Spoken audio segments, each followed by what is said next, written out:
Hello students, आज की इस वीडियो में मैं आपको बताऊंगा हरियाणा बोर्ड क्लास 9 इतिहास के इम्पोर्टेंट क्वेश्चन 2025 के एग्ज़ाम के लिए, यानी कि 20 फरवरी 2025 को आपका जो इतिहास सामाजिक विज्ञान का जो पेपर होने वाला है उसमें इतिहास के ये वाले जो क्वेश्चंस मैं बताने वाला हूँ, इन क्वेश्चन से बाहर क्वेश्चन आपको देखने को नहीं मिलेगा। सारे क्वेश्चन आपको इनमें से ही मिल जाएंगे। शुरू करते हैं वीडियो को। मैं हूँ अजय और आप देख रहे हैं CCL चैप्टर। लेकिन वीडियो शुरू करने से पहले आपको बता दूं, अगर आपको हरियाणा बोर्ड 9th क्लास के किसी भी सब्जेक्ट के important question, old question paper solution या मॉडल पेपर सॉल्यूशन की वीडियोस देखनी है तो डिस्क्रिप्शन में प्लेलिस्ट का लिंक है, वहां से देख सकते हो। उसके अलावा आपको एक वेबसाइट बता देता हूँ, गूगल पर जाओ और ये नाम सर्च कर लेना cclchapter.com।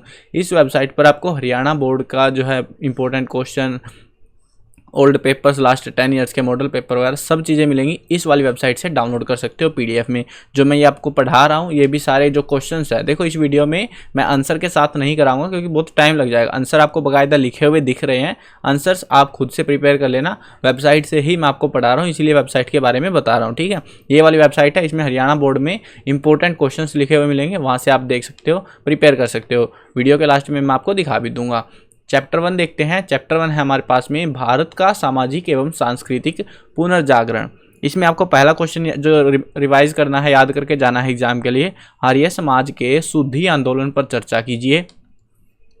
दूसरा प्रश्न है नारायण गुरु एवं डॉक्टर अंबेडकर के अछूतों के वंचितों के उद्धार के प्रयासों पर चर्चा कीजिए। प्रश्न नंबर 3 है स्वामी विवेकानंद के विचारों का युवाओं पर क्या असर पड़ा। देखो ये आंसर आप बोलोगे सर आंसर करा दो, क्योंकि भाई 2 घंटे की वीडियो बन जाएगी और मेरे को पता है तुम नहीं देखते 2 घंटे की वीडियो, तो अपने वेबसाइट से रिवाइज करना आपको तो आंसर है ना, पढ़ोगे तो जल्दी याद होंगे आपको। मैं क्वेश्चंस बता दे रहा हूँ, वेबसाइट भी मैंने आपको दोनों चीज़ें बता दी हैं। प्रश्न नंबर 4 देखो, आंसर वैसे वीडियो में आपको दिख भी रहे हैं। प्रश्न नंबर 4 है प्रार्थना समाज के योगदान पर चर्चा कीजिए। स्वामी दयानंद ने एकता स्थापित करने के लिए क्या करने की योजना बनाई। सती प्रथा क्या थी।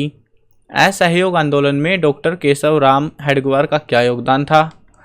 हिंदू कोड बिल की प्रमुख बातों का वर्णन कीजिए। संविधान निर्माण में डॉक्टर अंबेडकर की भूमिका पर विस्तार से चर्चा कीजिए। पहले चैप्टर के आपको ये 9 क्वेश्चन है जो आपको पढ़कर जाने हैं। और सेकंड चैप्टर देखो, सेकंड चैप्टर है राष्ट्रीय चेतना के तत्व। प्रश्न नंबर 1 अंग्रेजों की शोषणकारी नीतियों का भारत और भारतीयों पर क्या प्रभाव पड़ा। 1857 की महान क्रांति का वर्णन कीजिए। अंग्रेजों ने भारत में अंग्रेजी शिक्षा का आरंभ किन स्वार्थों के लिए किया। भारतीयों ने इस शिक्षा का कैसे लाभ उठाया। भारत के गौरवशाली इतिहास द्वारा किस प्रकार भारतीयों में आत्मसम्मान व स्वाभिमान की भावना ने जन्म लिया। अंग्रेज भारतीयों के साथ कैसा व्यवहार करते थे। नील दर्पण क्या है। लॉर्ड लिटन की दमनकारी नीतियों का वर्णन कीजिए। अगला चैप्टर देखो, चैप्टर नंबर 3 उदारवादी एवं राष्ट्रवादी। उदारवादी कौन थे, उनकी मुख्य मांगे क्या थी। अगला प्रश्न देखते हैं उदारवादियों एवं राष्ट्रवादियों में मुख्य अंतर क्या थे। अंतर बताना है। इस तरीके से, जिस तरीके से मैंने रिप्रेजेंट करे हुए ना आंसर्स को, आपको भी उसी तरीके से उनको रिप्रेजेंट करना है। बंगाल को विभाजित करने के पीछे अंग्रेजों का क्या उद्देश्य था। इसको इंपॉर्टेंट याद कर लेना, इसके चांस ज़्यादा रहेंगे। बंगाल को विभाजित करने के पीछे अंग्रेजों के 2 प्रमुख उद्देश्य क्या थे। देखो पीछे उद्देश्य या 2 प्रमुख उद्देश्य, दोनों में सेम आंसर लिख सकते हो। पॉइंट भी बना सकते हो इसमें से। स्वदेशी और बहिष्कार आंदोलन के महत्व पर विचार कीजिए। होम रूल आंदोलन क्या था। उदारवादियों के प्रमुख नेता कौन थे। लाला लाजपत राय का भारतीय स्वतंत्रता में योगदान का वर्णन कीजिए। लोकमान्य तिलक की भारतीय स्वतंत्रता में क्या भूमिका थी। अगला पार्ट देखो, पार्ट नंबर 4 है आपका भारतीय क्रांतिकारी आंदोलन। भारतीय क्रांतिकारी आंदोलन की उत्पत्ति पर चर्चा कीजिए। क्रांतिकारियों के प्रमुख उद्देश्य क्या थे, या फिर भारतीय क्रांतिकारियों के 2 प्रमुख उद्देश्य क्या थे। तो दोनों में आप सेम आंसर लिख सकते हो, लेकिन 2 प्रमुख उद्देश्य में 2 पॉइंट बनाने हैं, 3 पॉइंट लिख सकते हैं, ठीक है। तो ये मोस्ट इंपॉर्टेंट क्वेश्चन आपका मार्क लगे हुए हैं साथ में मोस्ट इंपॉर्टेंट पे, जिनके सबसे ज़्यादा चांस एग्जाम में पूछे जाने के। अगला प्रश्न देखो, गदर आंदोलन पर विस्तृत चर्चा कीजिए। कामागाटा मारू घटना पर चर्चा कीजिए। विनायक दामोदर सावरकर की प्रमुख रचनाएं कौन सी थी। काले पानी की सजा कैसी होती थी। कूका आंदोलन का विस्तार से वर्णन कीजिए। अलीपुर षड्यंत्र केस क्या था। अगला पाठ देखो, पाठ नंबर 5 आपका भारतीय क्रांतिकारी आंदोलन। काकोरी की घटना पर विस्तार से चर्चा कीजिए, इसका परिणाम क्या रहा। शाही नौसेना के आंदोलन पर विस्तार से चर्चा करते हुए इसके महत्व बताइए। आपको लग रहा होगा, आप में से काफ़ी सारे स्टूडेंट ये सोच रहे होंगे सर इतने बड़े बड़े आंसर आपने लिखवा रखे हैं तो इतने बड़े बड़े याद कैसे करेंगे। आपको देखो हिस्ट्री में क्या होता है ना, आपको स्टोरी का ओवरव्यू पता होना चाहिए बस, ठीक है ना। हिस्ट्री में मतलब कि आपको किस तरीके से क्या क्या घटनाएं हुई थी, किस तारीख हुई थी, बस वो मेन होता है। उसके अलावा जो है, क्योंकि एक पूरी स्टोरी बिल्डिंग है, ठीक है, यहाँ पे इस तरीके से ऐसे ऐसे हुआ था, तो इसको आप इन शॉर्ट भी कर सकते हो अपने हिसाब से, जिस तरीके से रिप्रेजेंट करना चाहो। गाइड वगैरह में भी आपको इनके आंसर्स मिल जाएंगे। ज़्यादातर इनमें अभ्यास वाले प्रश्न उत्तर हैं जिनको आप पढ़ते आ रहे हो, कुछ क्वेश्चन एक्स्ट्रा है बस, ठीक है। लाहौर षड्यंत्र केस क्या था, इसके क्या परिणाम हुए। भगत सिंह की आज़ादी, भारत की आज़ादी में क्या भूमिका रही। पाठ नंबर 6 देखो, महात्मा गांधी व भारतीय स्वतंत्रता संघर्ष। असहयोग आंदोलन के महत्व पर प्रकाश डालिए, इंपॉर्टेंट है ये आपका। रोल्ट एक्ट क्या था या फिर काला कानून क्या था, दोनों में आप सेम आंसर लिख सकते हो, ये भी इंपॉर्टेंट मार्क कर लेना अपना एग्जाम के पर्सपेक्टिव से। रोल्ट सत्याग्रह का वर्णन कीजिए। महात्मा गांधी की दांडी यात्रा का वर्णन कीजिए। नमक सत्याग्रह क्या था, विस्तार से चर्चा कीजिए, ये भी इंपॉर्टेंट हो सकता है इस चैप्टर से। पूना समझौता क्या था। महात्मा गांधी ने करो या मरो का नारा क्यों दिया और इसका भारत पर क्या प्रभाव पड़ा। गांधी जिन्ना वार्ता क्या थी, इसका क्या परिणाम रहा। गांधी जी ने पटेल की बजाय नेहरू को क्यों चुना। गांधी जी कांग्रेस को क्यों समाप्त करना चाहते थे। भारत छोड़ो आंदोलन की उत्पत्ति एवं प्रसार की व्याख्या कीजिए। अगला चैप्टर देखो, चैप्टर नंबर 7 हमारा वो है आज़ाद हिंद फौज एवं नेताजी की भूमिका। गांधी जी और नेताजी के विचारों में मुख्य भेद क्या था, मोस्ट इंपॉर्टेंट है, हाई कलर चेंज करना भूल गया शायद मैं इसका। आज़ाद हिंद फौज के गठन पर एक टिप्पणी लिखिए। नेताजी द्वारा महात्मा गांधी से पूछे गए 3 सवाल कौन से थे। भारतीय स्वतंत्रता संग्राम में नेताजी सुभाष चंद्र बोस एवं आज़ाद हिंद फौज का क्या योगदान था, इसको भी इंपॉर्टेंट मार्क कर सकते हो, चांसेस रहेंगे आने के एग्जाम में। अगला चैप्टर देखो, चैप्टर नंबर 8 भारत का विभाजन, रियासतों का एकीकरण एवं विस्थापितों का पुनर्वास। प्रश्न नंबर 1 है हमारे पास, भारत का विभाजन किन कारणों से हुआ, या फिर भारत के विभाजन के प्रमुख कारणों पर विस्तार से चर्चा कीजिए। तो इसमें कई सारे कारण हैं, 5 कारण मैंने हाईलाइट कर रखे हैं जिनको आप एक्सप्लेन कर सकते हो। लॉन्ग क्वेश्चन ही आएगा अगर ये वाला आता है तो। रियासतों के एकीकरण में सरदार पटेल की भूमिका पर विचार कीजिए। जूनागढ़ की रियासत का भारतीय संघ में विलय कैसे हुआ। हैदराबाद की रियासत भारतीय संघ में कैसे शामिल हुई। कश्मीर की रियासत का भारतीय संघ में विलय पर चर्चा कीजिए। विस्थापितों की समस्याओं का वर्णन कीजिए, इंपॉर्टेंट रहेगा ये भी आपका।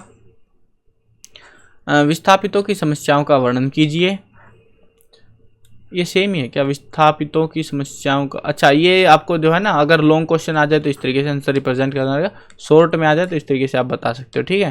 वो डिपेंड करेगा कितने नंबर में आ रहा है। देखो ये 5 नंबर के हिसाब से बता रखा है मैंने, ये 2 नंबर के हिसाब से, ये पूछा जाता है कई बार इसलिए मैंने हाईलाइट किया हुआ इसको। भारत स्वतंत्रता अधिनियम 1947 की मुख्य धाराएं कौन सी थी। पाठ नंबर 9 देखो, भारतीय राष्ट्रीय आंदोलन में हरियाणा की भूमिका। 1857 की क्रांति में राव तुलाराम की क्या भूमिका रही, व्याख्या कीजिए। 1857 की क्रांति में रोहनाथ गांव की क्या भूमिका रही, बताना है। असहयोग आंदोलन में हरियाणा के योगदान पर चर्चा कीजिए, इसके चांस थोड़े ज़्यादा लग रहे हैं मुझे। भारत नौजवान सभा में हरियाणा की क्या भूमिका थी। हरियाणा कब व किस प्रकार एक पूर्ण राज्य के रूप में विकसित हुआ, स्पष्ट कीजिए। अरुण आसफ अली का भारतीय स्वतंत्रता में योगदान पर चर्चा कीजिए। सुचेता कृपलानी का भारतीय स्वतंत्रता में योगदान पर चर्चा कीजिए। चौधरी छोटूराम कौन थे, उनके द्वारा देशवासियों के लिए योगदान पर जो है योगदान का वर्णन कीजिए। तो ये थे आपके टोटल क्वेश्चन, सभी चैप्टर्स के मैंने इंपॉर्टेंट क्वेश्चन बता दिए हैं। किसी भी चैप्टर में 10 से ज़्यादा क्वेश्चंस नहीं थे आपके। अब कुछ बच्चे बोलेंगे सर हमसे तो इतने भी याद नहीं होंगे, इतनी सारी 4 बुक्स है हमारे पास, कैसे याद करेंगे। देखो हिस्ट्री में मैंने जो क्वेश्चन दिए हैं सिर्फ इनको पढ़ के चले जाना, इनसे बाहर आपको कोई टॉपिक नहीं मिलेगा हिस्ट्री में, तो ठीक है। बाकी सब्जेक्ट में क्या रहता है ना, क्योंकि इसका एनालिसिस जो है मैंने एक्सपर्ट टीचर से, क्योंकि किताब नहीं है, डाटा जो है हमारे पास इतना नहीं है कि हम प्रॉपर एनालिसिस कर सके डिटेल वाला, ठीक है। तो इसलिए हमने जो है टीचर्स ने अपने जो है सजेशन के बेसिस पे इनमें क्वेश्चंस प्रोवाइड करा रखे हैं कि ये क्वेश्चन के चांसेस एग्जाम में आने के रहेंगे, और उसी बेसिस पर हमने प्रिपेयर किया हुआ है, ठीक है। जबकि बाकी सब्जेक्ट में क्या था, हमारे पास डाटा था कई लास्ट 10 ईयर्स का, जिनको देखकर हमने अंदाजा लगा लिया कि बोर्ड कैसे क्वेश्चन हमसे पूछ रहा है उन सब्जेक्ट में से। अब इस सब्जेक्ट का ज़्यादा आइडिया नहीं है, लेकिन हाँ ये जो क्वेश्चन मैंने प्रोवाइड कराए हैं इनमें से ही आपको ज़्यादातर क्वेश्चन देखने को मिलेंगे इतिहास सब्जेक्ट में भी, ठीक है। और इसको देखो आंसर्स मैंने नहीं कराए क्योंकि भाई वीडियो इतनी बड़ी बन जाती, तुम इसको भी नहीं देखते पूरी, तो पता नहीं कोई देखते देखते यहाँ तक पहुँचा भी होगा कि नहीं, वो भी मुझे नहीं पता होता, ठीक है। अब यहाँ पे जो है ना, अगर आपको इसको प्रिपेयर करना है आंसर्स को, तो इस वेबसाइट पे डिस्क्रिप्शन में सारे लिंक मिल जाएंगे आपको, और इस वाली वेबसाइट पे आपको विजिट कर लेना। गूगल पर जाओ और ये नाम सर्च कर लो cclchapter.com, ठीक है। ये वाली वेबसाइट को सर्च करोगे, पहले नंबर पे जो वेबसाइट आएगी उसको ओपन कर लेना। इसमें हरियाणा बोर्ड का एक सेक्शन मिलेगा, ठीक है। इसमें हरियाणा बोर्ड में आपको आ जाना है। यहाँ पर आपको अगर बुक का सॉल्यूशन देखना है तो नोट्स वगैरह, समरी, इंपॉर्टेंट टेक्सचुअल क्वेश्चन, सब चीज़ें यहाँ पे मिलती हैं बुक्स के सॉल्यूशन में। अगर आपको इंपॉर्टेंट क्वेश्चन प्रिपेयर करने हैं 2025 के एग्जाम्स के लिए, तो आप यहाँ से प्रिपेयर कर सकते हो। सारे सब्जेक्टों के इंपॉर्टेंट क्वेश्चन टॉपिक वाइज आपको मिल जाएंगे। दोनों मीडियम में है, हिंदी मीडियम भी है, इंग्लिश मीडियम भी है। उसके बाद में अगर आपको पुराने पेपर चाहिए तो लास्ट 10 ईयर्स के पेपर यहाँ से आप PDF में डाउनलोड कर सकते हो, जिससे आप और भी अच्छा स्कोर कर सकते हो। अगर आपको प्रैक्टिस पेपर डाउनलोड करने हैं, पेपर कैसा आएगा उसका एक प्रीव्यू चाहिए, तो मॉडल पेपर यहाँ से डाउनलोड कर लेना। लेटेस्ट वाले मॉडल पेपर 2025 के जो न्यू वाले जो है कंसेप्ट पर जो क्वेश्चन पेपर आए हुए हैं, वो आप यहाँ से PDF डाउनलोड कर सकते हो। आंसर की को हमने साथ में दिया हुआ है ताकि आप चेक भी कर पाओ कि आपने कितना सही किया, कितना गलत किया है। उसके बाद अगर ये देखना है कौन सा चैप्टर कितने नंबर का रहता है बुक में, तो उसके लिए हमने मार्किंग स्कीम भी आप लोगों के लिए अवेलेबल करा रखी है, तो यहाँ से आप मार्किंग स्कीम को भी जांच सकते हो। और भी बहुत सारी चीज़ें आपको वेबसाइट पे मिल जाएंगी जो आपको एग्जाम में अच्छा स्कोर करने में हेल्प करेंगी। आई होप आपको क्लियर हो गया होगा। अगर चैनल पर नए हो तो चैनल को सब्सक्राइब कर लेना। मिलते हैं नई वीडियो में, बाय बाय।